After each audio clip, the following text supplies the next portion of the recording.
Wari Singbul channel asigi Phunga Wari series ki makha chathajarakpa saruk oina pujarakle Mahadevagi bor. Thaina mamangaida lawyam uba nupa amagi machanupa pakhang ama lerami. Law unaba matam moibana mapana mahakpu lohon ngaknabagidhamak numit khudingi labukta tharami.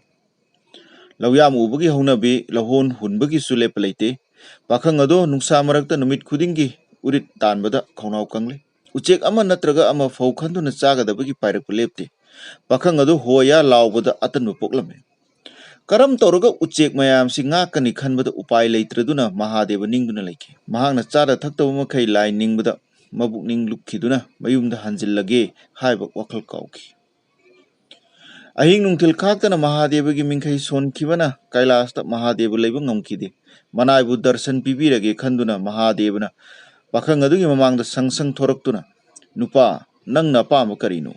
Pakhang aduna Mahadeva bu khurumlaga Prabhu nanai aihak urit tanbada yamna ware aduna chinda laubagi mahutta aina tumduna leirabasu matam punamakta aigi amang thongdagi hoi hoi haiba khonjellado thoanbiyo. Mahadeva haibadu angawbu lainina nangna ningbu thungjaro hairamlaga mafam madudagi mangkirame. Mahadevagi boradu fangbadagi pakhang ado amang thongda hoi hoi lauba hauki. Usek singna leptana lauriba khonjellado tabadagi lofam maduda paisalakidre. Pakhang aduna yumda hanjillabasu magi lauribadudi lepa leikide. Mayumgi mina taningdabadagi mahakpu lofam manakta yum macha ama sabiduna lehenkirame. Nongma ahing athengbada huranba kharana hoi hoi lauriba makhonadu taduna pakhang adugi manakta laklame. Makoina pakhang adubu ubada angakpa pokle huranba singna matau karamna amang thongdagi thorakleba khonjellano hangbada pakhang aduna Mahadevagi bordagi nikumlame. Laigi bor fanglaba mini mahak purabadi soidna mai pakani khanduna huran wasingna pakhang aduda ningthau konungda sana lupa hurusi haina horame.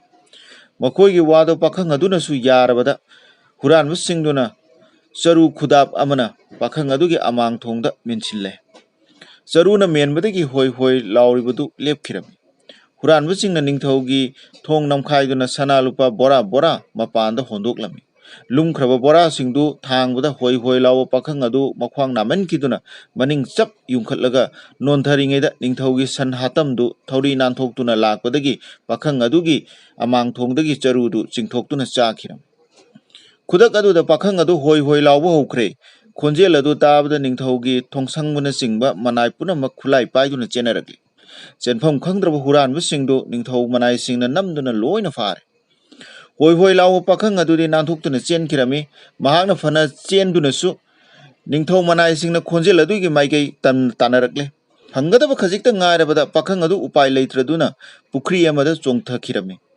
Mahakna ising manungda lotcharabasu makhol adudi leptabanina kongol brok brok kaba uduna ningthau manai singna mahakpu namduna fare. Pakhang adubu puraktuna ningthauda manai singna sinarami. Ningthauna pakhang adugi hoi hoi lawa khonjel tabada angakpa pokle pakhang aduna Mahadevagi bordagi fangliba dasani hairami.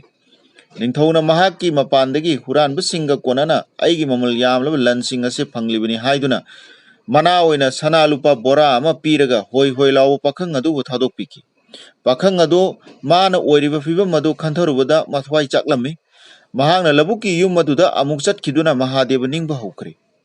Mahadevana pakhang adugi awaba uduna mamangda amuk thoraktuna hayunipa nang kari amuk pamlibagi. Mahadeva ubada pakhang aduna Prabhu nanaida pibiramba borado amuk hana lauksinbiro haijarami.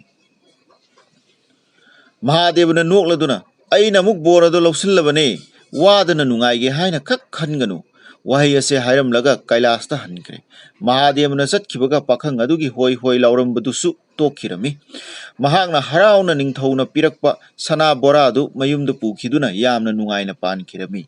Matang asida wari macha ase lusinjare. Masiga loinana channel ase subscribe tawba amadi wari macha ase like tawbusu kaubiganu.